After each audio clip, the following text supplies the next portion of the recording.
যুক্তরাষ্ট্র যুদ্ধ থেকে বেরিয়ে যাওয়ার জন্য একটি সম্মানজনক পথ খুঁজছে। চলমান মধ্যপ্রাচ্যের যুদ্ধ পরিস্থিতির মধ্যেই নতুন করে উত্তেজনা ছড়িয়েছে ডোনাল্ড ট্রাম্প ও যুক্তরাষ্ট্রের যুদ্ধাবস্থান নিয়ে। তেহরানের দাবি, যুদ্ধ থেকে বেরিয়ে যাওয়ার জন্য একটি সম্মানজনক পথ খুঁজছেন খোদ মার্কিন প্রেসিডেন্ট ডোনাল্ড ট্রাম্প।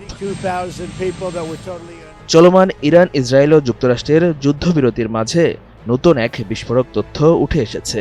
বর্তমানে যখন যুক্তরাষ্ট্রের সঙ্গে ইরানের প্রতিনিধিদের পাকিস্তানে দ্বিতীয় দফা শান্তি আলোচনা শুরু হতে যাচ্ছে, ঠিক তখনই তেহরান দাবি করেছে যুক্তরাষ্ট্র আর যুদ্ধ চালিয়ে যেতে পারছে না।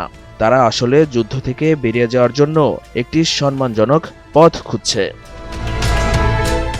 এখন পিরিয়ড হোক রেগুলার বা হেভি, প্রয়োজন মতো কনফিডেন্স আছে রেডি। Play with confidence.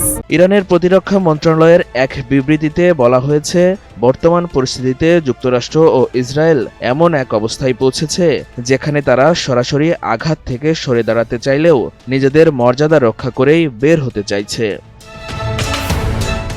ওই মুখপাত্র আরও বলেছেন, আমাদের সামরিক সক্ষমতা আজ প্রভাবশালী শক্তিতে পরিণত হয়েছে এবং শত্রুপক্ষ বর্তমানে যুদ্ধের যে চোরাবালিতে আটকা পড়েছে সেখান থেকে মানসম্মান নিয়ে বাঁচিয়ে পালানোর পথ খুঁজছে।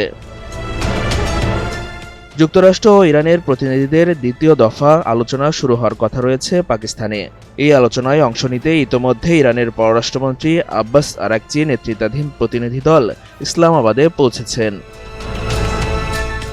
অন্যদিকে মার্কিন প্রেসিডেন্ট ডোনাল্ড ট্রাম্পের প্রতিনিধি হিসাবে স্টিভ উইটকফ এবং জেরার্ড কুশনার ইসলামাবাদে যাচ্ছেন।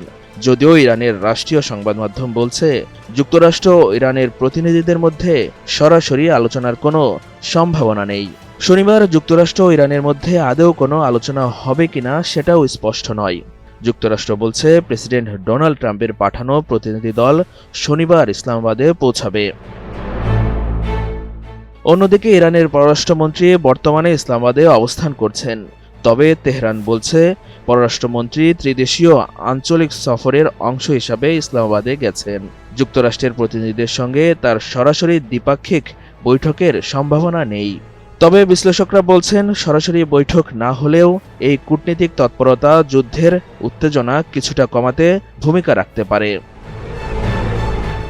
এখন পিরিয়ড হোক রেগুলার বা হেভি, প্রয়োজন মতো কনফিডেন্স আছে রেডি। Play with confidence.